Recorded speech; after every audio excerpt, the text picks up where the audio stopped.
Welcome to the Nuggets Inc. podcast, presented by no one.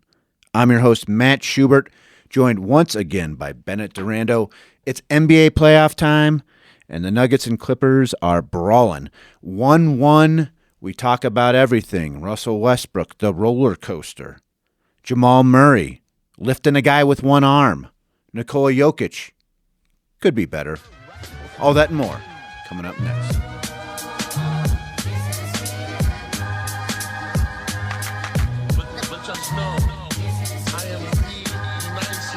And we are back for a playoff edition of the Nuggets Inc. podcast, brought to you by nobody. Nuggets, Clippers. It's 1-1, and it feels about right, doesn't it? Nuggets could easily be up 2-0. The Nuggets could easily be down 0-2. Instead, it's 1-1. They kind of tricked off game two. They kind of got lucky winning game one. I think we're where we're supposed to be right now. I was thinking with about 4 minutes left in game two, this is going to be weird if it's a 2-0 series. Yeah. And it felt like it was trending toward Denver pulling it off again. And I was like, wow, this is going to be a little bit of a heist for them to be up 2-0 here, because it doesn't necessarily feel like Jokic or the Nuggets collectively had kind of dictated the terms of the series for the first two games. And then they made a ton of losing plays in a stretch of several minutes. And a nice handful. And that was that. And it's 1-1. I mean, this has the makings of a classic series in many ways, I would say. A 2-point game in overtime, a 3-point game, both coming down to sequences on the last possession pretty much. The total points right now, Los Angeles Clippers 215, Denver Nuggets 214. Turnovers, Los Angeles Clippers 31, Denver Nuggets 31. Games with stars who had 7 turnovers. This is what I was going to say, is that the first two were kind of eerily inverses of each other in that the Clippers had 20 turnovers in game one, and it was a lot of self-inflicted stuff in there. Denver has 20 in game two, and it's the best player for both teams with 7. Right, that's right. 7 each. 7 for Kawhi in game one, 7 for Jokic in game two. This is a very evenly matched series right now. And I say that after Kawhi Leonard just submitted an absolute masterpiece in game two. That was incredible what he did.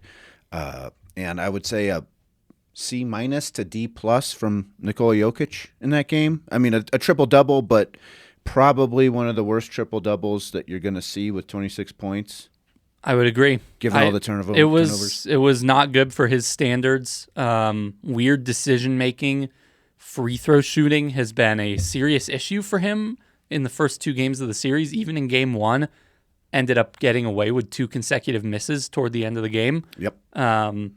Is he hurt, do you think? I mean, he put the sleeve on in game two. If he's putting the sleeve on, then he's a little banged up in the elbow, yes. Yeah. No doubt. And I say that, and he's still, I think he was 3 for 6 or 3 for 7 from three-point range. Yeah, that's the thing. He still, I think he finished 50% from the floor.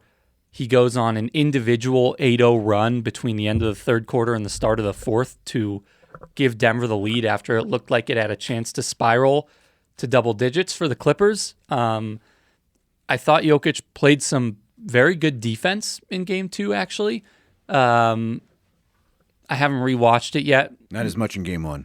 Game one, terrible at the beginning, did better throughout the game, and I would say was pretty effective in kind of his levels toward the end of it and helped force some of those Clippers turnovers. But the biggest thing to me was that he did not attempt a shot inside the arc, within Denver's normal half-court offense, until around 4 minutes left in the third quarter of game two. That cannot happen. No. I don't care that they're swarming him, that his post touches might get, quadruple team, whatever you want to do. I don't care that they're sending a third body into the 2-man game with him and Murray, which the Clippers have been doing a lot of. they got to find ways to like get him chances in the paint. And some of it is on him. He settled a few times in game 2 at the perimeter. I think one of the unsung killer sequences of that game is the end of the first half when he has Zubats up on him. Zubats is respecting his 3-point shot, and instead of attacking, which he likes to do when the opposing center is up in his face at the top of the key, he just settles for what looked like a pretty tired 3. Kawhi runs it the other way and hits a crazy 3 at the buzzer to go into halftime. Without that 3, it's 52-52 at half, and the second half ends up being 50-50. So Nuggets lose by 3. There are other plays that we can point to, and we will, obviously. Not a great shot, but at the same time, like that shot from Kawhi was ridiculous, and like he's not hitting that all the time. Sure. Real aside, real quick. Is anybody worse at doing the 2-for-1 shot than frickin' James Harden? Sometimes Jokic is bad at it. Sometimes he's really good at it, but sometimes he is like a little too determined to go for it. There was at least 2 instances I can recall in this series where James Harden has been like, all right, I'm shooting a 40-foot 3-pointer for this 2-for-1 with like 28 seconds left on the clock. What are you doing? At that point, just get a good shot. This is the thing. There are some guys who like get so hung up on it that they don't seem to realize that a decision they're making is ultimately going to just result in 2 low-quality shots in the last 30 seconds of the half instead of 1 high-quality shot. And, you know, maybe you can make an argument analytically that 2 low-quality shots can somehow end up being better.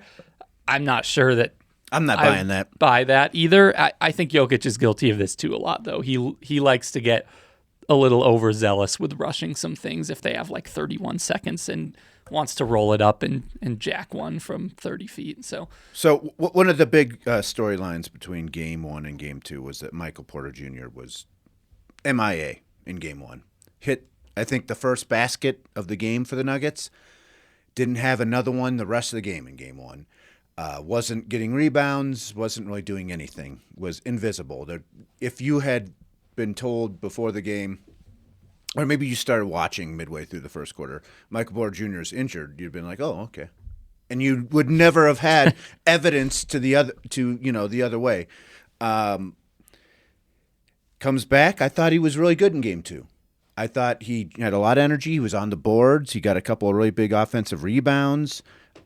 Hit some big shots. They kind of need him because otherwise it's Russell Westbrook with wide open threes, and I kind of prefer Michael Porter Jr. to Russell Westbrook for wide open threes. You talked about the spacing. Certainly he helps out with the spacing when they're blitzing that 2-man game more than Russell Westbrook does.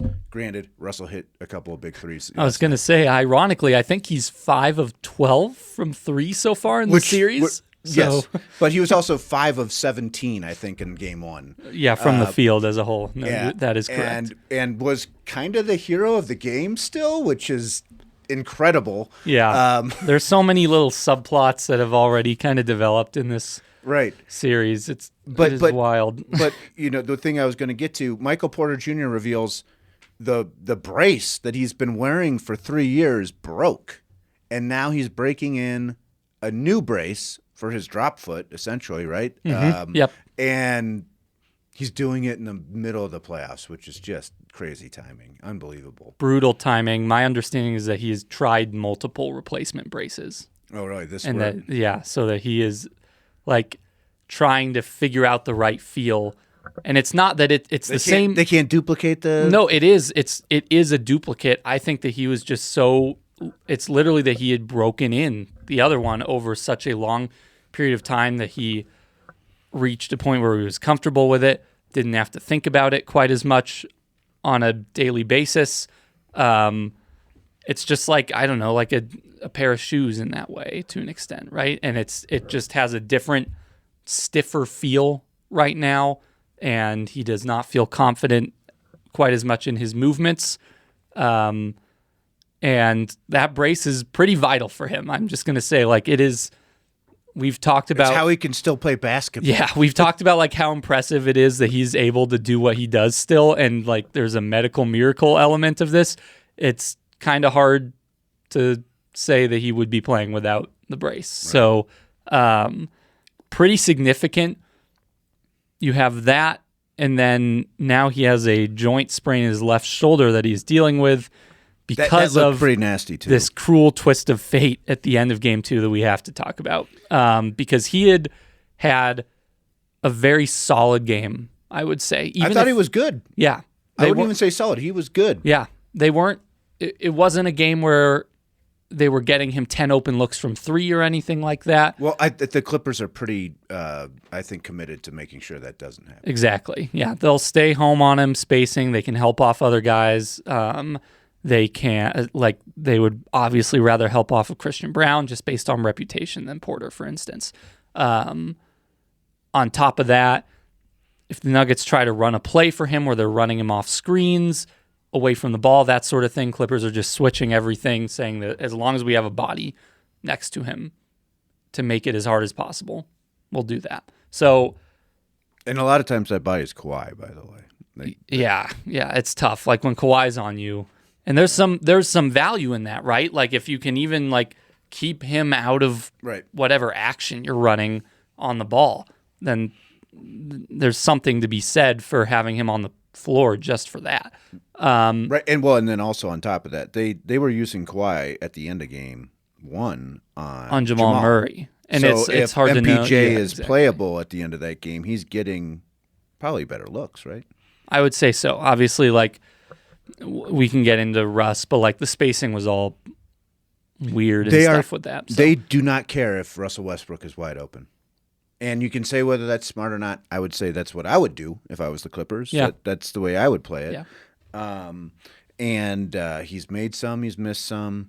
He's done some weird stuff. We can get into the end of game 1. But let's first close out the MPJ topic. Yeah. He, at the end of the game, he makes a bad outlet pass. And it leads to a turnover. And it leads to essentially what was the game-winning shot from our guy, I think of his name, from UCLA. Norman Powell, who hasn't played all that well, by the way. And he takes ownership of the loss afterwards. It seemed kind of harsh to me. I think there was many instances where the Nuggets could have won this game. That was one of them, but there were so many others. What did you think of that? It was very big of him. Aaron Gordon said as much too, and was obviously it wasn't just his fault. I missed a dunk.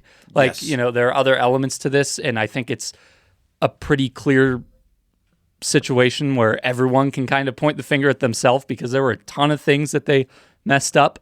But it was a brutal turnover, and it's hard not to start with that, I think, when you're talking about some of the key plays at the end of this, because he goes for 15 and 15. As mentioned, he decides that one of the ways he can be more active and make more of an impact is on the glass and in transition. He gets a rebound, and he turns. It's a tie game. He thinks that he has a run out and can fire a long outlet pass. And in real time, I thought that Chris Dunn kind of poked the ball from behind. Watching it on the replay, and Porter basically admitted as much, you can tell that he realizes that he does not have someone looking for the outlet pass like he initially can't hold thought. on to the ball. And he tries to kind of stop himself from throwing the pass as his arms are already thrusting forward with the ball, and it ends up with the ball basically fluttering out of his hands into no man's land about 5 to 7 feet, and it's a crapshoot loose ball. He tries to make an effort play by diving after it. Chris Dunn is diving from behind him, lands on top of him, injuring the shoulder. They're both basically taken out of the play. The ball is bouncing there, and happily waiting for it is Norm Powell. Ends up being a completely wide open 3 for the lead, and that's the game. They lose by 3. Right. And they had a couple of turnovers. There was one with Russ on a you remember that one where he basically fell to the ground and tried to draw a foul, and it led to a dunk. They had a couple of those just really bad ones. There was some weird spacing where Russ and Christian Brown were basically in the same spot on the right wing in the last minute when Jokic was trying to pass out of a crowd in the post and threw it directly to Kawhi, I think. Yep. So that ends up being, Jokic's seventh and final turnover, probably the most costly one. And then Denver still gets a stop, still has a chance down 3, and Adelman has a timeout, keeps it in his pocket. So I want to talk about that. Here, let me give you my opinion, and you can say everything that goes into it. I would rather you play it out. I think they did the right thing playing it out. If you remember last year, Jamal Murray on his Lakers game winners, I think both of those times they didn't take a timeout. You have two very good, intuitive. That's a great point. Yeah. Two very good, intuitive basketball players in Jamal Murray and Nikola Jokic. If they can do something on the fly, you're probably getting a better look than against a set defense after a timeout. So I liked it. It's just the execution was poor. I agree. Adelman was kind of almost talking through it to himself afterward, and noted that there were a few chances to call the timeout. So, first of all, I agree with not calling the timeout instantly on the rebound because Ty Lue is going to foul up 3. Right, and I didn't even mention, good point. His teams have done that before. This is the thing that Adelman was most wary about was, like, you call a timeout, you advance the ball, you try to get a set play, the Clippers jump all over it, they switch everything just so that they can foul you immediately on the catch. And then, even if you make your free throws, they go make theirs, whatever happens, you're now out of timeouts. And if it gets to the point where it's like 4 seconds left, now you don't get to advance the ball anymore. Right. So he's thinking kind of a little bit of a hectic sequence. Clippers aren't as organized on defense. We can try and get a clean look out of that and take advantage of them maybe not being quite as prepared to foul up 3 and not get into a situation where you don't have the timeout at the end. So I think it makes perfect sense. They get it to Christian Brown. Pretty good look. Above the break, and he hesitates. And he has Russell Westbrook open in the corner, or he has a clean look himself above the break, both of which have been high percentage looks, all things considered, as we mentioned, with both of them making huge shots in game 1. He hesitates, dribbles, kind of sidesteps, and makes it a significantly lower percentage shot for himself, I would say. Yeah. And Adelman afterwards questioned whether he could have and should have called a timeout in that little brief space where Christian decides not to take the initial shot. I think he did the right thing. I mean, it was a worse look. It was still an open look, which is probably better than you're going to get otherwise, and you might get fouled. It's still an open look, and Jokic gets an offensive rebound. They get one more chance for him to basically rush it out to the perimeter and jack one up. No good. You know, it's tough. I think it was the right decision too, ultimately, but it's obviously there. It's a what if that looms over regardless. And so it was kind of just one last decision that, whether it was the right decision or not, it was a decision that didn't work ultimately. And there were a lot of decisions and little things like this that cost Denver throughout the game. And like just so many plays, like Porter on the outlet pass, Gordon thinking he just needed to rush that dunk a little bit more. And like, if he takes 1,000 of those, he probably makes 999 of them, right? Yeah. Like, it's a shocking miss. Extremely shocking. From a guy who just never misses that. It was so shocking that when it happened, I thought, well, they must have called a foul, and he was just playing around. Right. Like, it just looked so weird. Yeah. That I thought, well, something happened. The Nuggets ball, right? And then, oh, wait, no, he just missed it. Yeah. So some of the Jokic turnovers, the decision to rush the shot when they had a reset shot clock with a few minutes left in the game. So weird. And he explained it that he thought Jamal Murray was telling him he had to do it. Yeah, it was kind of this like Jamal both hands up, chill, let's reset the possession, let's slow it down. Right. And Jokic sees it and thinks that he's rushing him to urging him to shoot, that the shot clock has not reset. And It's just like so many, and then Jokic has missed free throws too. Like there are so many things where the Nuggets have to be kicking themselves over that loss. So just to go back to Christian Braun real quick, Ryan and I were talking about this offline.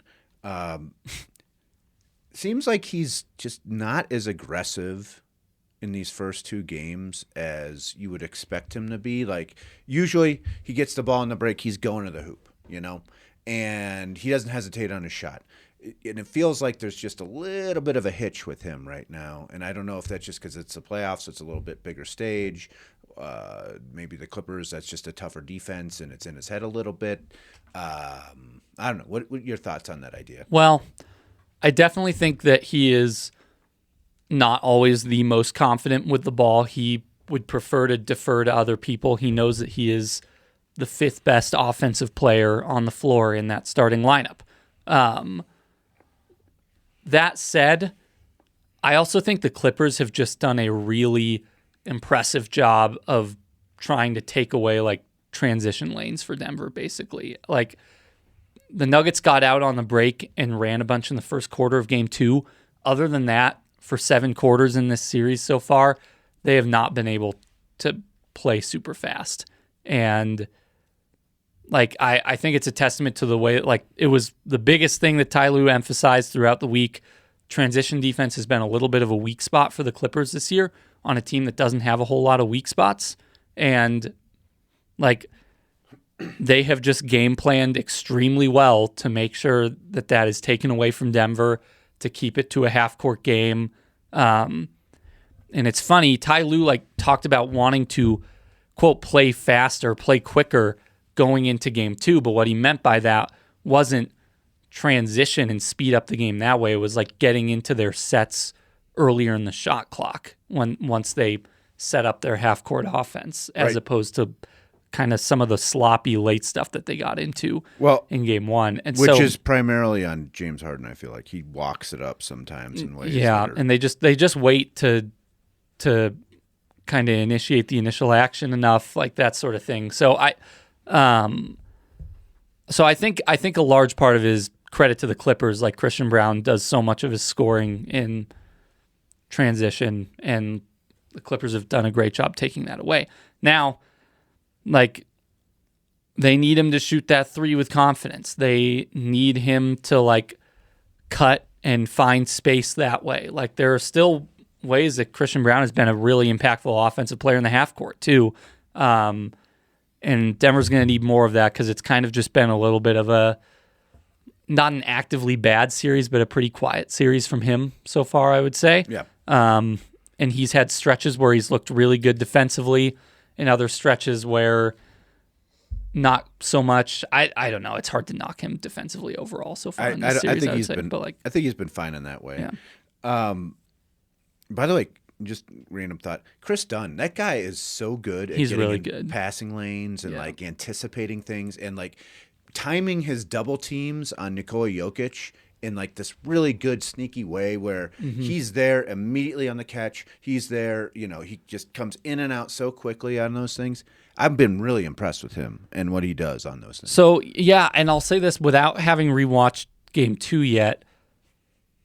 I think he actually did a better job in Game 2 at kind of attacking from the blind side right as Jokic was about to put it on the floor. Right, yeah. There were a couple times in Game 1 where he was just a little early, and like that sort of blind spot trap just was like the timing wasn't perfect, and Jokic was able to kind of read it and play off of it the way that he wanted to and dictate kind of what he could and find the open man. And they caused way more stress just with the timing, I think, in Game 2. So I'm curious to see if that'll still stand out afterward. But there was one sequence, end of Game 1, where this is the last minute of overtime where Brown hits the 3 to go up 4. Denver gets a stop, and it seems like the game's over.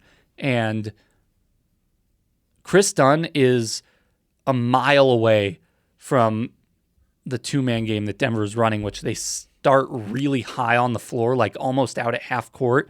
And Dunn like shoots up, anticipating Murray's pocket pass to Jokic, and it doesn't seem physically possible that he got there in time to me, but it was an incredible steal, incredible. And he's had several of those. Yeah. Like he's so athletic. His anticipation is really good. It's a complete joke that he was not eligible for all defense or defensive player of the year. Give him eligibility. He's on that team. Yes. And he played 65 games. It was just that he didn't play 20 minutes in enough games, like early in the season when he wasn't starting quite as much. So it's really stupid to me. Like I think he would be on a lot of great defender, but also kind of like their Russ in the situation where they're leaving him wide open. Yeah. And he's just not making the Nuggets pay for it. And I also think, again, if I was the Nuggets, I'd do the same thing. No, for sure. I mean, that's like... And they're closing off that backdoor cut on him, too. I don't know if you've noticed that. But yeah, it was there for him off of the Zubac short roll so much at the beginning of Game 1, and Denver's done a much better job. And they turned it off since then. Yeah. It's been really impressive how they've turned that off. For sure. These playoff series always kind of have like their pressure points, right? Where it's like everyone's choosing the role player that they want to pick on as the guy that they don't care about, and they're daring to beat them. And in these starting lineups, or in the case of Game 1, the closing lineup for Denver, it's Russ, and then on the other side, it's Chris Dunn. And that's not to say that either of them hasn't been impactful. I would say they've both had rather impressive series so far, but but nonetheless, they are that pressure point, I would say. Russ. The end of Game 1, I felt like that was just what a perfect encapsulation of the Russell Westbrook experience. He has some really big plays, big offensive rebounds, putbacks, and then he drives It's like so poetic, like my gosh, it's so perfect. Call back to Minnesota. Because there's a sequence, it's like the last 25 seconds of regulation, you get the entirety of the spectrum, and the last 25 seconds of overtime, you get the entirety of the spectrum. Like there's an incredible winning play that you can point to and say Denver is down 0-2 without this play in both regulation and overtime, and then there's a play that is just completely bonkers and makes zero sense. Yes. And in regulation, it's the corner three, and people can be surprised that he made it and surprised that he's made a few of those. I will just say that when he actually takes it in rhythm off the catch and shoots it confidently as a spot-up guy, he has been good all year. It's when he hesitates and he's like, should I attack this space? Or maybe I should make them pay for this game plan. And then he steps in, steps back, shoots it, and then it's side of the rim, not a good shot. More so when he is just going into his motion off the catch and looking as smooth as he can with it, it is a good shot and has been a good shot for Denver, even if the reputation says otherwise. So massive shot, big time trust from Jokic to pass to him in that situation, down 1 at the end of a game. And then the Clippers say, we don't care. We're still going to game plan this way on the next possession, and we're going to funnel the ball to him once again. And if he beats us twice in a row, then we tip our caps. And I don't know exactly what he did. He tried to drive it, and then he tried to throw it off of James Harden. Well, he went in the air, and he was stuck in the air, so he had to throw it off of somebody, and it was... And then time ran out. Yeah, he didn't get shot up. And it was an incredible... Bizarre sequence. And then overtime is maybe even wilder. He had that defensive play, right, that gets them the ball. In overtime, it's the order of events is reversed because he has the near blunder first and then the heroic moment second. Yes. But can you imagine if Aaron Gordon didn't get the offensive rebound? I know. I just want to say that. It was like he was basically, like I said, it was a callback to Minnesota. Same thing. Now, granted, the other one was a wide open layup that he missed, but this is one where it's like the last thing you really want to do is attack the basket and make some sort of crazy layup in that situation. I would exactly say what he does. I would say shooting it in this situation was less excusable, in fact. Yes, easily.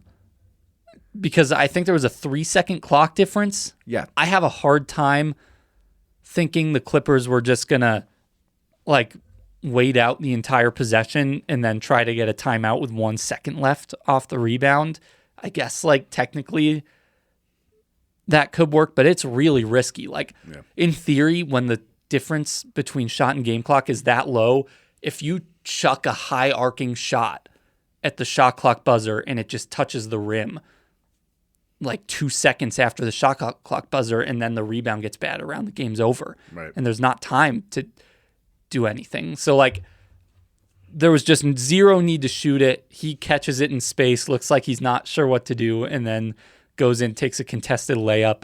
It fortuitously falls to Aaron Gordon. Unbelievable. And then the Clippers do foul him. Yeah. But if that rebound goes differently, the Clippers... They got a chance to win the game with the shot down 1. Exactly. It's exactly like the Minnesota thing, and there's a chance that they're going no timeout and running out in a hectic sequence there. Yeah. And it's just like... That's what you get with Russ. It's like speechless, and then he makes a game-winning play. He makes an incredible play because he knew the inbound play that the Clippers were running from his time in L.A. And jumps the pass, deflects it off of Harden, and like he won them the game. He did, in spite of his, his demons or whatever that are always a part of the story with him. Like he found a way, and it's very cool that he was able to have that moment. I think I agree. In the end against his former team. I agree. Yeah, unbelievable. He is. I think one of the most unpredictably entertaining players I've ever watched because of just the weird decisions he makes, but also the crazy athleticism and whatever you want to call it, desired effort. This is why, like, where it gets hard to knock him is that, like, he just cares so much, and, like, you do have to appreciate it. Yeah. Like, and it's, like, a bummer that he's that guy who just like kind of lets it get to him a little bit sometimes and just kind of wants to be go aggressive and makes some dumb decisions, but like it's because he cares, Yeah. So like he's coming from a good place. Yeah, exactly. It's just it's tough, it's just a tough one that he makes some of those decisions, and it's not like I don't know. It's just hard to even articulate, I guess. But, he deserves all the credit for game 1, and I think he played really well in game 2 as well. Yeah, he was good. So the Nuggets win game 1 with Jamal Murray being just kind of okay. And Russell Westbrook shooting 5 of 17. And I don't know, not the greatest, but not a terrible Nikola Jokic game either. And they lose the second one where Jokic isn't great again. Kind of feels like, especially the way that Kawhi Leonard is playing, they're going to need Jokic to sort of put on the Superman cape here and start doing stuff, or else they're not going to win this series. I would agree. I was just thinking, like, who's been the best player in the series so far? And I'm like, has there really been a best player in the series? Kawhi had the best game, I would say.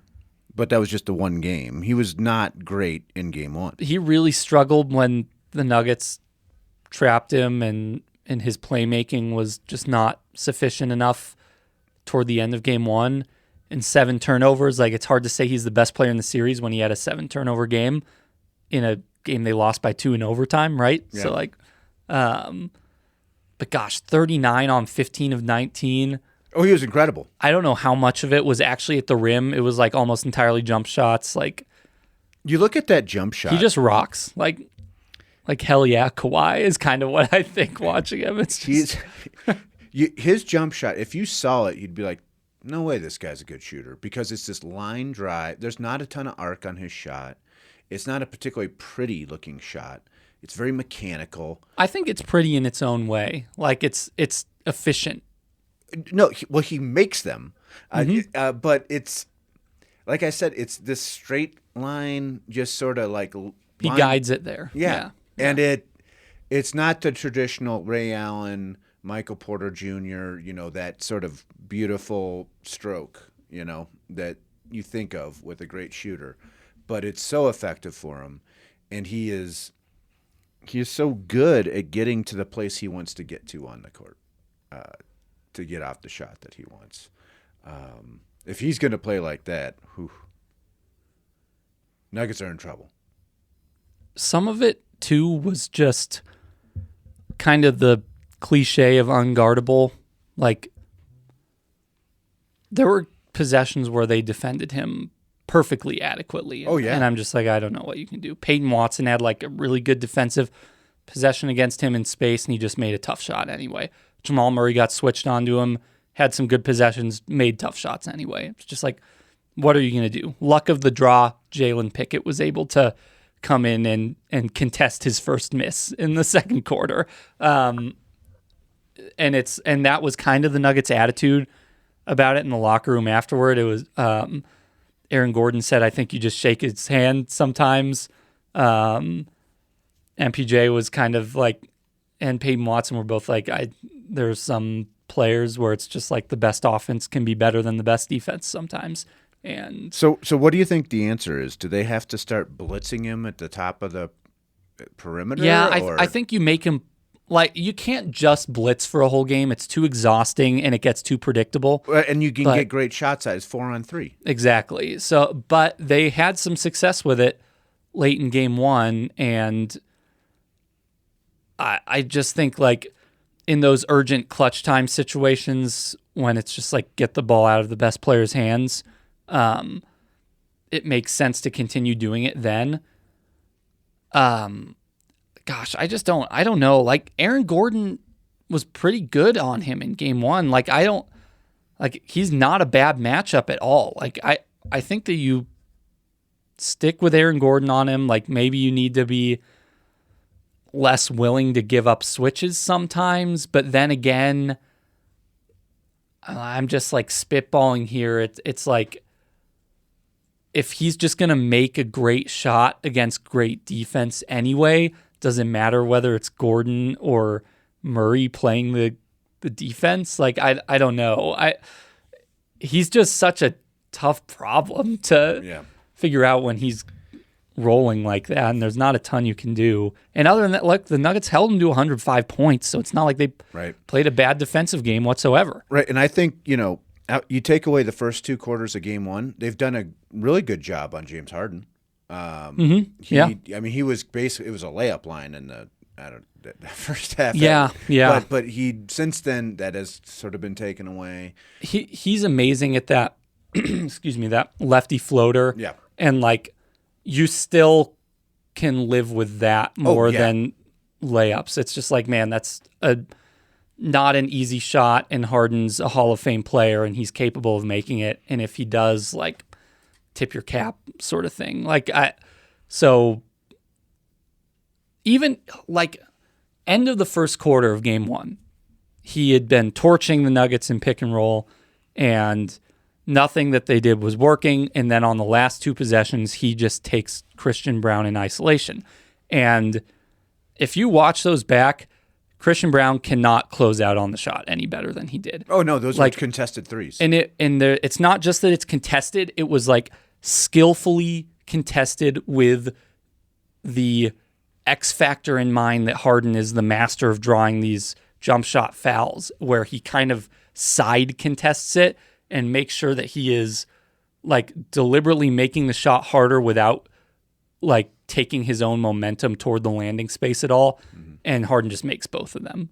And it's like, man, that's tough. Like, whatever, I guess, So, yeah, I like the Nuggets have done pretty well against him. I think their defensive game plan has generally worked out. They made good adjustments in game one. You could argue that they kind of galaxy brained it a little at the start of the game by having by coming out in a zone, and by that was weird.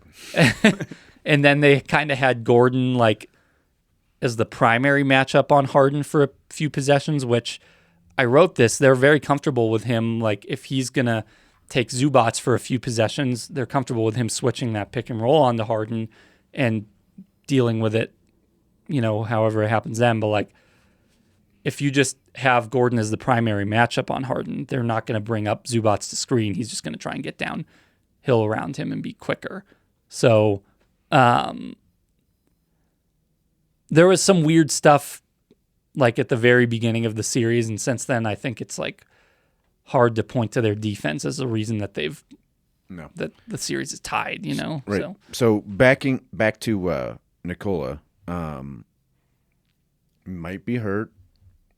The shooting sleeve seems like an indication, even though he basically said he shot that down post game.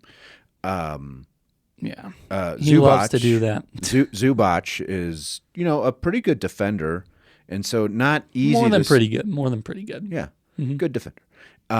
So he makes it at least difficult on Jokic, but at some point, I think he's just he has to attack Zubac one-on-one, right? Like he has to. I think so too. He has to start putting it to him, and I think he can. He's Nikola Jokic. I think he has that in him. And as much as the Clippers have tried to show him different looks, make him play in a crowd, disrupt the ball screen stuff with him and Murray. Really good on passes out of double team too, getting in the passing lanes. Yeah. They've also several times just been comfortable letting Zubac kind of bang with him on the block. And he's got to take advantage of that. Whenever that and Zubac happens. is good at it. Like, it is not a light exercise to try and like back him down and score from within 8 feet. But I kind of agree. Like, if they decide to stay home in single cover, like, you're the best scorer in the, at least on your team, maybe in the series, maybe on the planet right now. Like, go score. Right. Go score. At a certain point in that game when he only has 6 shot attempts halfway through the third quarter and Westbrook has 8, it doesn't matter if Westbrook is making it. Like, you need Jokic to take more shots. Yeah. And so it's this delicate balance of, like, Jokic is so programmed to make the right play and find the open man. But at a certain point, can you score through some double teams? Can you find ways to get him in a one-on-one situation a little bit more where the Clippers are comfortable letting it play out one-on-one, and so are you? They were able to get some switches in game 1. He scored a few times over Chris Dunn inside, which, as fantastic as Chris Dunn is, he's not 7 foot. No, so, not even close. So I'm intrigued to see how they can get Jokic to be a little bit more of a force as a scorer throughout this series. It'll be interesting to me. Yeah. What a fascinating series.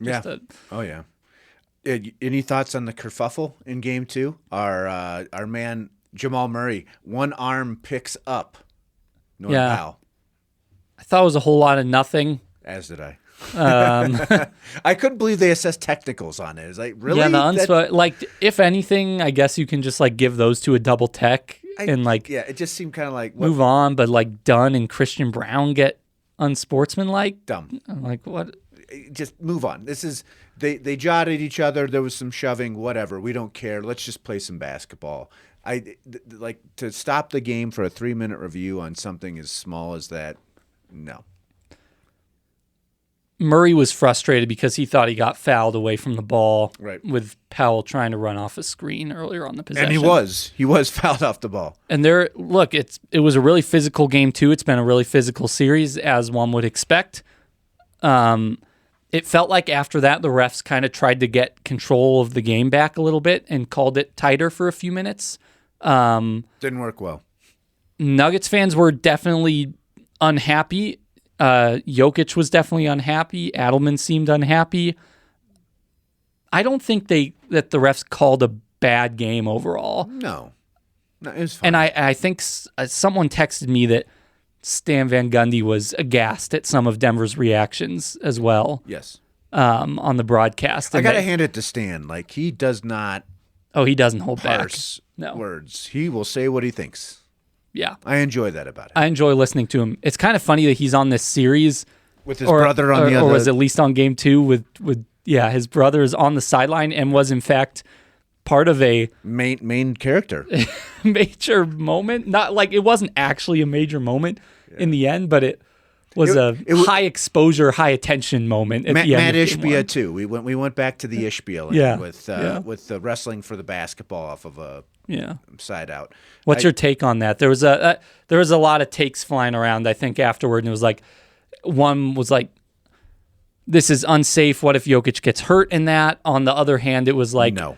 It was like that Jokic, one definitely isn't mine. Jokic shouldn't be allowed to just completely control this. Like the ref still has the final say, and the ref is going to let Ty Lue have a chance to challenge it before he gives Jokic the ball anyway. So he shouldn't be making a big deal out of wrestling it away from Van Gundy. I don't know what you made of it. I think it's a big old nothing. To me, like most of the time when you have a big change like that, the officials are going to have to sort out this or that, or okay, whose ball, blah blah blah, get it set. It's not often that they're just like, okay, we're going to allow you to do a quick inbound. Now, granted, Nikola Jokic can pull off the quick inbound, and he's done it.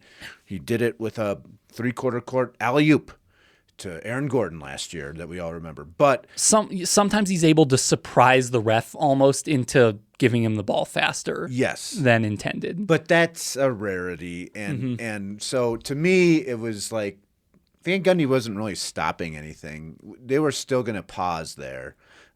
It's not 7 minutes left in the third quarter. It's 35 seconds left in a one-possession game. Right. They're going to take their time on that. And there's a potential challenge on a bang-bang out-of-bounds call coming. So, Jokic is very adamant about this. He was not amused by it after the game. It didn't seem like he kind of wanted to make a point through the media that the league office specifically told him before the season, and he has brought this up before this season, that he can't do his stalling tactics and he can't kick the ball around with a 4-point lead and 3 minutes left in the game to kill 20 seconds or whatever. But that's a different thing than this. Yes, but his logic is, well, F you, I'm going to play as fast as possible and make the game more entertaining and faster, and I'm going to get it instantly. I'm doing what you want. This isn't that you guys asked for me to do this. Don't play slow, play fast. Like that's the way he looks at it, is a little like tongue-in-cheek spite toward the league, I think. And it's one of the things that makes Jokic so lovable. It's like endearing and kind of annoying. Like it's all this. He's a gamesmanship guy, not to the level of Chris Paul where it's way too much and it's just impossible to like. But it's maybe so. I mean, people who aren't Nuggets fans might say that it's annoying. Sure. Chris Paul took it to another level. Yeah, that's fair. And it's kind of like, how when he gets fouled and he wants to turn it into a shooting foul on like the most preposterous situations. Yeah. It's the same thing. Mm-hmm. Like he sees an opportunity to maybe gain an edge and he tries to do it, and I don't fault him for it at all. And I don't fault the refs for doing what they do either. I think it's usually pretty nakedly obvious what's going on. I got to pull up the Christian Brown quote and just shout it out because it was an all-time quote about the Van Gundy sequence. Van Gundy, yeah. That was great. It was incredible, just like completely in stride. It's funny that Jokic was pretty peeved about it, and everyone else with the Nuggets was kind of like joking. Yes, like that was funny. Like Adelman is like, I was an assistant coach all season. What was I doing? Not trying to grapple for the ball on a side out play. Mm-hmm. But Christian Brown asked about Van Gundy and his strength in wielding the basketball right there. Brown says he looked pretty good. I mean, he held his ground, held on to the ball pretty well. It's pretty embarrassing for Yoke, but he was in the weight room afterwards, so that's good. Incredible quote. Van Gundy is 63. I just like that. More than twice Jokic's age. I just like that there's now been two of these in Nikola Jokic playoff. Stunning that it's, And you know what? Credit to Van Gundy for not flopping. He did not at Ishbia. That was by the way, it's just credit to not flopping, but it's two of the most famous people in the league in what their roles are. If that Matt Ishbia is probably, for better or worse, one of the most famous owners in the league. This moment in time. I think that's true. Because he's put himself out there in a big way. Yes, and not always for the best. 26 teams would like to be in our position. Yeah, just speaking of all-time quotes. So Ishbia, it's not just whatever owner. It's this brash, kind of irritating personality, and he flails backwards and flops on it. And then Jeff Van Gundy is maybe the most famous assistant coach in the league right now, just because he's been on these ESPN broadcasts for a decade. And I think that's accurate, yeah. Been a head coach of prominent teams in the past. Yeah. And the Van Gundy family is famous. Yes. It's just it's just funny that it's been these very prominent people. Right. A couple of times. It's great. I hope we get a third. I hope we have a trilogy on this. Yeah. Trying to think if there's anything else I really wanted to get to. Is there anything else from Game 1, Game 2 that really stood out that you wanted to? How do you think David Adelman's been overall? He's 4-1, so it's hard to. That's good. Although, the Houston game, whatever. Sure. And Memphis, gosh, it's been revealed now. Train wreck. Gosh, yeah, good point. Depending on your opinion of the last sequence of regulation, I think there will be a lot of people who adamantly disagree with his lack of a timeout there. I think they're wrong. And that's going to dictate a lot of people's opinions. And if late game management gets a whole lot of scrutiny in no doubt the NBA and in all leagues for a coach. So him not calling a timeout there, some people might just take that at face value and the fact that they didn't score and say, based on that alone, I do not think he's done a good job. I think he's I don't know. I think he's played his rotation pretty effectively for the most part. I think closing with Russ paid off. Right. I was going to say, I think it was gutsy of him to do what he did with MPJ in the first game. Yeah. Benching the third highest player, it's happened before with Porter in playoff games. But that was Malone, veteran coach. Yeah, exactly. We've seen it before with Bruce Brown, stuff like that. But yeah, it's a little different when you're the interim coach in your third, fourth game, whatever. So that was a bold decision that paid off. I think there were good adjustments in Game 1. I'm trying to think other things that you can I think that maybe that they overthought it with some of the defensive stuff in the first quarter of Game 1. But they recovered from that pretty well, I thought. I'm just trying to think of what the biggest gripes are that you can have with him so that I don't have people yelling at me for not being I think critical enough. But if the timeout is the thing that you're sticking on, I couldn't disagree more. I just think NBA players, they've played this game as long as anybody else at a high level for a long, long time. They can run an offense, at the drop of a hat, especially when you have Jamal Murray and Nikola Jokic. And they got a good look. Yeah. They got a good look. You're not going to get a better look at it on a set play.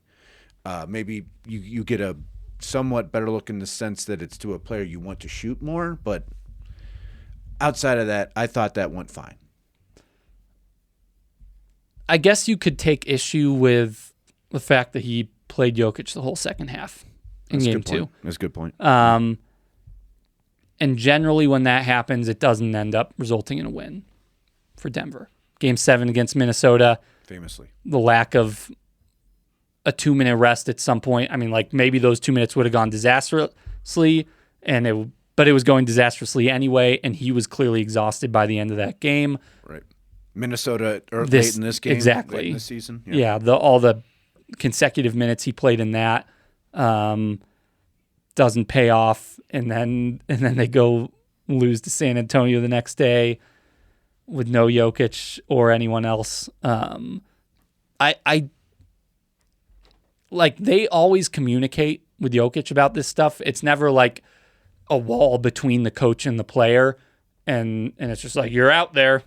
There's always going to be a conversation, but it's a tricky space because Jokic will tend to say that he's fine. He'll say he's good to go. He does not like not being able to play. And at what point do you need to rein that in? I think Malone struggled with it quite a lot. And Adelman felt like they needed to do what they did to win that game. In fairness, Jokic comes out and hits a 3 on a set play, the first play of the fourth quarter, and the Nuggets get a lead back. Maybe that's when you take them out for a minute or two after you get that lead. Yeah. I don't know. Part of it, like, without having rewatched, I'm trying to think like where the 2 minutes would have made the most sense or whatever. And I don't know. Maybe they lose anyway. But if you want to draw a line between Jokic playing the whole second half and some of his decision making and free throw shooting and turnovers toward the end on critical possessions, I guess you can do that. I don't know if that's the only thing. I just kind of think Jokic didn't play well, like in a vacuum, like to begin with, without the Adelman decision factored in. But that's another thing you could point to with Adelman.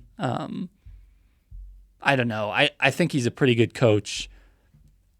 And I think the players like him. I think that he's like operating out of a place of wanting to win every game pretty like unambiguously, whereas we've seen everything that we've reported, that other outlets have reported about kind of the ways that the politics got, cooked into the stew of how Malone and Booth went about things. So yeah, I think it'd be really hard to blame him for them being tied 1-1. You'd really have to stretch. It's more just players play better. Honestly, like your star play better. Yeah. Jamal Murray, we're going to need a little bit more from you. Not that he was bad in game 2. It's funny. I thought he made some pretty bad decisions and didn't always handle getting blitzed well. And he did have 4 turnovers, but he was a +5. And he was one of only 2, which was a team best ± for the game. Peyton Watson was the only other player who was in the black at +1. So I'm just trying to figure out where that +5 came from for Murray, where most everyone was kind of narrowly in the minus. So I thought he was fine. He wasn't great and he wasn't bad. Yeah. So 4 for 8 from 3, like. And he made some big ones, too. Yeah. Yeah, I think he was just fine. Game 1 was a bit of a roller coaster. You went better. I think he was 7 for 20 or something like that. You went better than that, obviously. But I kind of, just vibes-wise, I kind of think that he was more effective in Game 1 down the stretch when they needed him to be. But I don't know. It is vibes. That's what David Adelman wanted to change when he got here. So that's an abstract observation. I don't know if how confident I am in it, but I don't know. Murray, like so many baffling moments in Game 2. The possession after the scuffle with Powell, he kind of he's playing to the crowd, and he's so good at that, right? And he tries to throw this heroic lob on the next possession, and it's just a disaster, and it's a turnover. There was a couple of bad lobs. Jokic threw a terrible one to Watson. Yeah, that was ugh. I'm not in the moment. I thought that it was a miscommunication, that Jokic thought Watson was supposed to spot up in the corner and Watson was cutting. I think it was just a bad lob, though. Yeah, bad lob. Really, a lot of moments they can look back on, and they're going to be. Yeah, but the thing is like Game 1 could have easily gone to the Clippers. No, it's like from the Clippers' standpoint, you're looking at like, man, we couldn't get the ball in bounds to get a shot up on the last possession in a one-score game. So. And Kawhi has the ball on the wing and it gets poked away off of his leg. With a lead in the last minute. Yeah, they by Jamal Murray, who's not considered a plus defender. Right. So as we open the show, 1-1 feels right. Yeah. I think this is about where it should be going to Los Angeles for Game 3 on Thursday.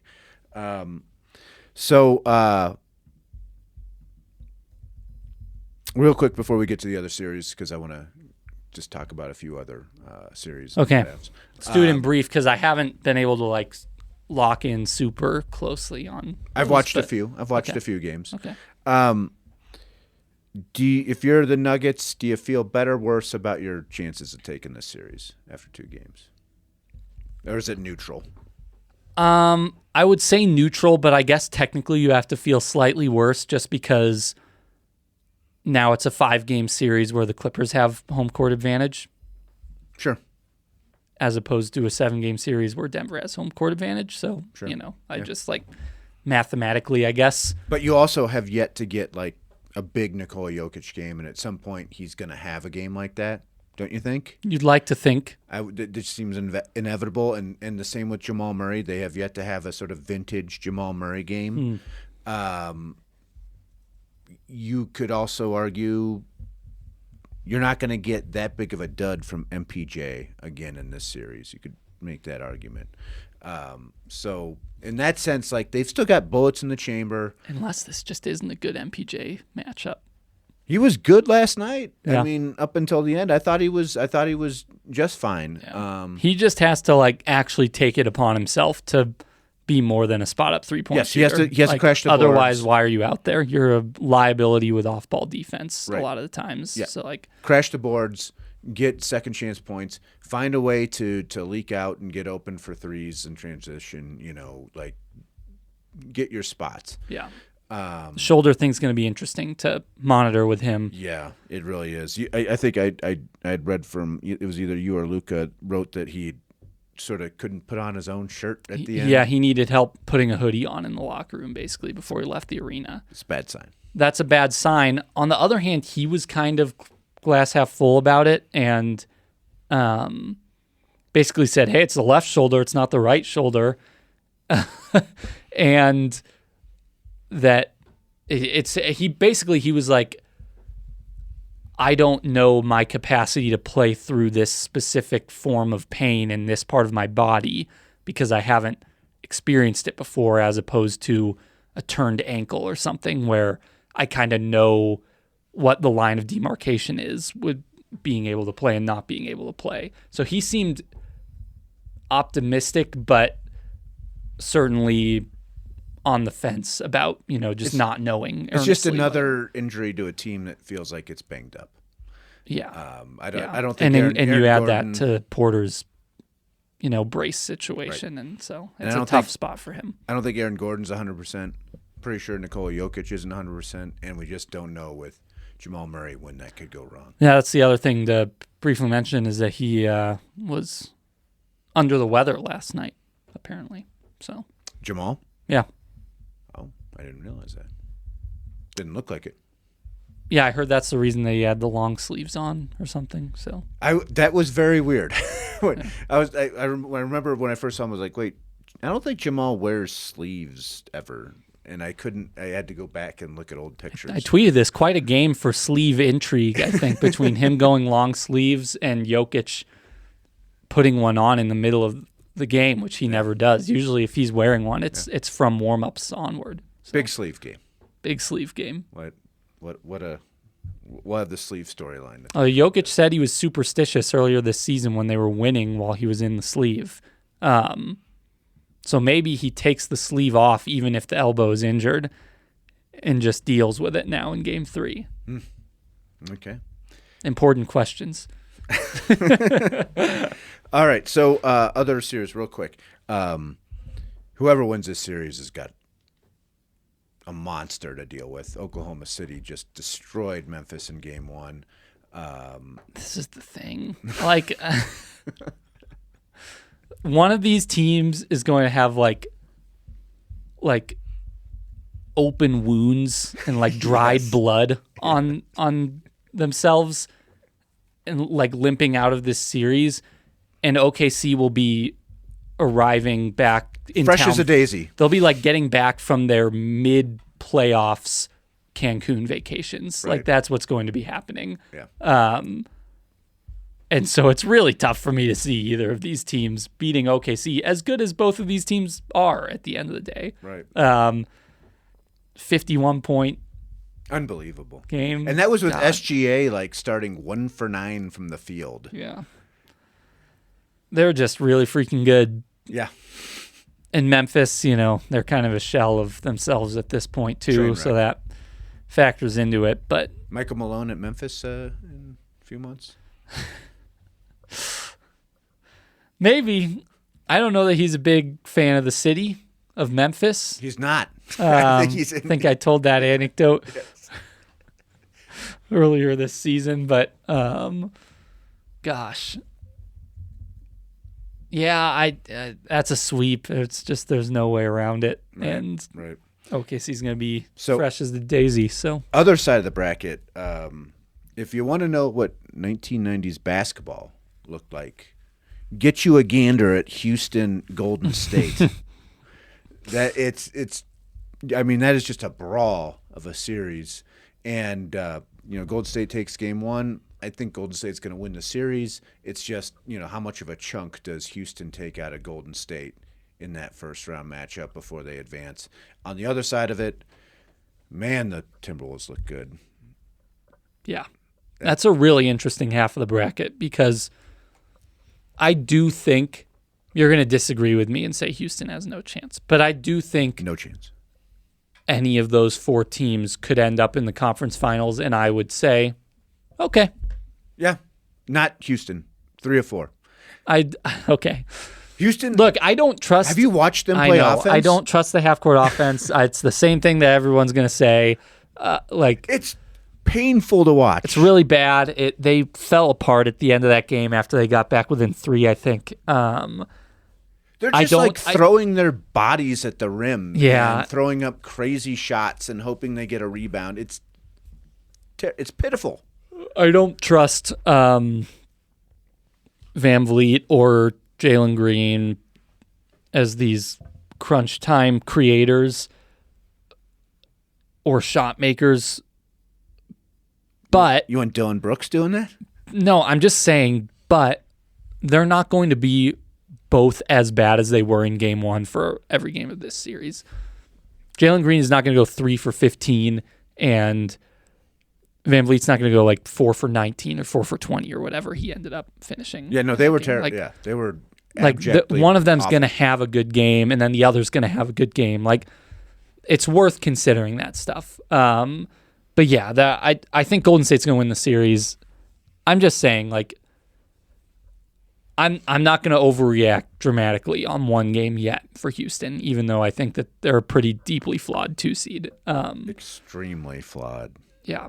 They're going to have to make a trade in the offseason. If I'm the Suns, I'm just testing the waters. What are you going to give me for one of these guys? For sure. It seems like the writing's on the wall that's going to happen with Durant. But you put Durant on that team, you put maybe Booker on that team, one of those two, that changes the ceiling of that team. I think pretty dramatically because it's the one thing they don't have. And they're amazing athletically. Who's the bench player? It's amazing. Talking about Tari Eason? Yes. Yeah. That guy's great. Yeah, I really like him. Oh, he's fantastic. Got to see him play some SEC ball. Yeah, that guy can play. He and Jabari Smith, as a matter of fact, same draft class. Underwhelmed by Jabari Smith. His offensive game is... I like Jabari Smith. I'm biased because I covered him and think that he's a delightful person. But there was drives where he was just like tripping over his own legs in that game 1. He just looked. I think he had other good moments too, though. I don't know. Made a corner 3. I wasn't impressed with him, but. Certainly, if you were of the opinion that this is all a preamble for OKC getting to the finals, the first weekend would have served as a nice evidence for that. I think it's going to be tougher than that. I even think whoever comes out of this series between the Clippers and the Nuggets are going to make that difficult. Like it's going to be a 6-game slugfest for OKC where they're going to have to sort of earn their stripes. Yeah, that's fair. And whoever emerges from that other side of the bracket, I mean, Golden State is limited offensively, which is a weird thing to say about a team that has Steph Curry, but it's so much about what he's able to do in a way that it wasn't 5 years ago when you had Klay Thompson and some of these other guys that could do things. And now it just feels like they're really dependent on him to do stuff. And they have these other guys like Post and yeah, they have that, extra valve in Butler, which helps, obviously. Right. And Butler is the other one. And there's the whole playoff Jimmy thing that everyone loves to beat. And that's what they got. So. But the other part of it is they are tough defensively. As small as they are really good defensively. Yeah. No, I would agree. I'm just another note. There's going to be at least one game in this series where Amen Thompson has his way defensively with Curry, I think. Sure. He had an incredible defensive performance against him late in the regular season. Like, I don't know. Let's say it's a 7-game series, which maybe you don't think it will be, but 6. Like Curry could have 5 amazing games at his age. That's incredible still, but there might be 2 games at least where he is made a relative non-factor by Thompson because that's how good Thompson is. And if Curry is a non-factor in a couple games, they lose those games. Yeah. So no doubt. I don't know. I'm having a hard time jumping to any conclusions about most of these series right now because didn't get to watch much of the Wolves-Lakers game, but I have a really hard time imagining that this is just going to be a runaway mismatch that the Wolves dominate. They shot the lights out in the first game. Yeah, it was a ridiculous shooting variance game. Then McDaniels and Naz Reid had big nights. So the Lakers will play better. That will be maybe a long series. Knicks, Pistons, who knows? That's an interesting enjoyable one. I just love the Garden in the playoffs. Yeah. Dennis Schroeder, big shot in the last minute last night. Good for him. I always feel like that's a guy, if you could get him on a veteran minimum contract, you could do a lot worse. I don't think he's on a vet minimum, though. Is he not on vet minimum? I could be wrong. I thought he got cut. I shouldn't speak about things I don't know. I'm pretty sure he was in a. He's been on 4 teams this year, right. So sounds vet minimum-y. He got moved around a ton from Brooklyn to Golden State to Orlando, was it? To Miami, in the right. I think was he in the Jimmy trade? I think you're right. Yeah, and then to Detroit. I like him. I think he does good stuff. Yeah, he was Team Germany. Dennis Schroeder in that moment. If you were the Nuggets, would you rather have Russell Westbrook or Dennis Schroeder? That's a face from Aaron. I don't know. Aaron, you got an opinion on this? Were you able to look up his salary? $13 million. Yeah. Okay. Yeah. That's what I thought. Yeah, Russ. You'd rather have Russ? All the way. I'd rather have Russ Disagree. At both of their current contracts, I'd rather have Russ. In a vacuum, maybe I would lean Schroeder. But I don't know. Schroeder is a useful player. I like the guy. He's not a bad defender. Yeah. And he does have that confidence level, not quite Westbrook confidence level, but a confidence level nonetheless. Confident enough to take that right. shot and a couple other maybe ill-advised ones instead of Cade Cunningham down the stretch in game 2. And carried Germany to a World Cup title, and yeah. I like his game. If we're talking skateboarding, I take Dennis every time. Great skateboarder, but I didn't know that about Dennis. I'm taking Russ. Neither did I. I hope we get some long series because there are going to be 3 duds with the Cleveland, Boston, and OKC ones. And so you hope that you get some good stuff. I hope that Lillard is healthy and returns and that Milwaukee... I just saw a tweet. He's playing tonight. Oh, great. Breaking news. Yeah. On Nuggets Inc. That's right. So I hope that Milwaukee makes that a series. I hope that... Well, Giannis was spectacular in Game 1. Yeah, but... They still lost, yeah. Kyle Kuzma with the rare empty stat line. Did you see that? Yeah. Yeah. Old Kuz. It's been a good first 3 days of the playoffs. I've Excited for enjoyed what's it. next. I love playoff time. The playoff basketball is fantastic. It's always entertaining. And it seems like the Nuggets just find some way to be in part of a epic series. They just play these great series over and over and over again. It's always entertaining. Really looking forward to Game 3 in L.A. And seeing how they react to that road environment. Yeah, my first time into it, so should be fun. Going to see the Wall. Can relive the Wall. Get to relive the legendary Nuggets Inc. debut that I had a couple years ago. Hello from Inglewood. Oh, what a time. Yeah. What a time. I just got clowned, endlessly for that by Aaron and Mike, and Sam Amick might have been there too. Don't remember. I think it was before your voice had changed and it just sounded extra innocent. Well, you guys told me to be the host of the podcast, and I'm sitting there like I'm just happy to be there. And so I go, hello from Inglewood to start, because that's where the Airbnb was that we were staying at. But the Clippers actually play there, so, Unbelievable. Whatever. Let's end the episode now. Yeah, that's fantastic. Aaron just off the top rope there right at the end.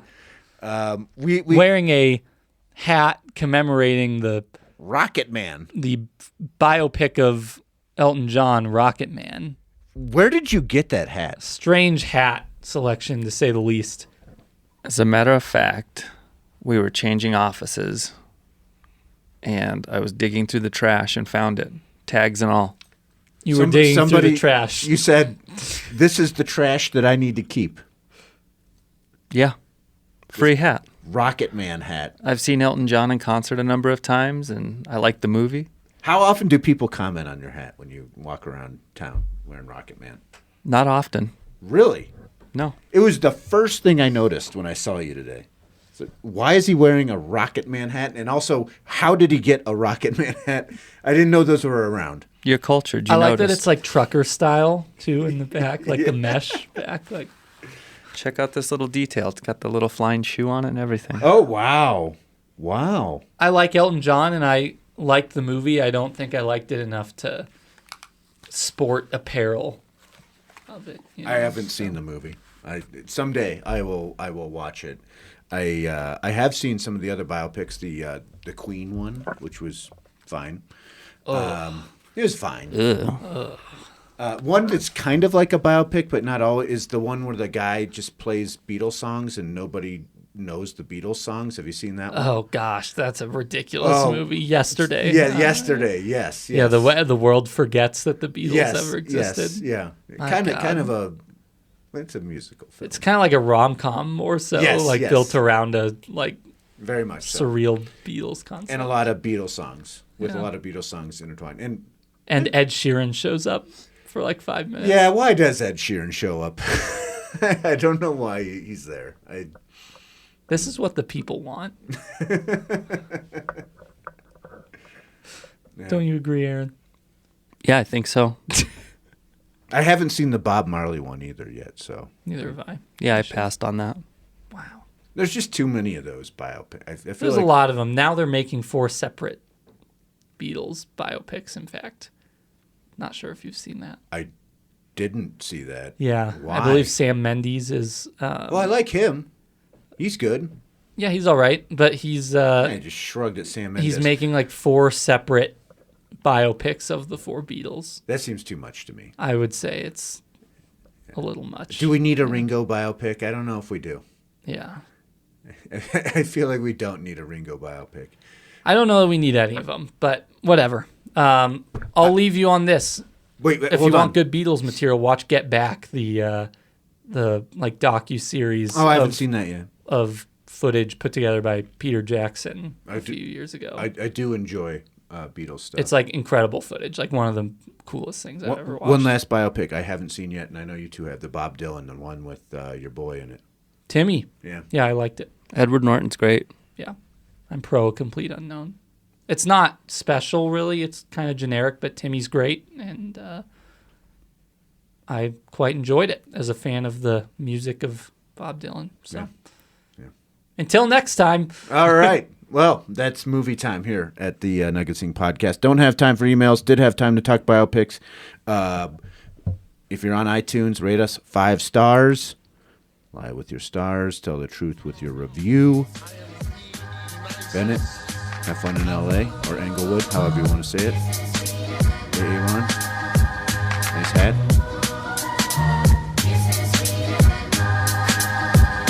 Looks like we have another dragon, Master Ace, spitting the burning passion. It's about to be a catastrophe. Thought I was the only survivor, but at last we meet. Like the food vegans don't eat. I know you can see the infernal blaze. We would probably burn the stage and leave it with 3rd degrees. And inside of us is an internal blaze, blazing eternally like a furnace. But it's so hot it's burning the furnace's frame. Your family and furniture isn't safe. Better evacuate, cause the skill we can calibrate reduces the chances of your survival if you ever try to retaliate. So dance to this recital so you can slowly gravitate towards us. Who needs a chorus when you're hotter than Earth's core is? No strings attached with no puppets, yo, we're cordless. I fly even when I'm hurt, yo, that's soaring. Your skill isn't apparent, it's an orphan. We proceed to spit the verse that takes your spirit and lifts it high into the earth's atmospheres. Don't come at my sphere of influence, you squares. I take a spear and put it through you, I raise the stakes. Ha, medium rare, you're the least of the media's fears. Why he's the reason the media's scared. Please be prepared to be impaired. Go see repairs, defeating people in pairs. Jordans, I thought I needed pairs to be compared to the people in pairs. This is a journey into sound. A journey which along the way will bring to you new color, new dimension, new values, and a new experience.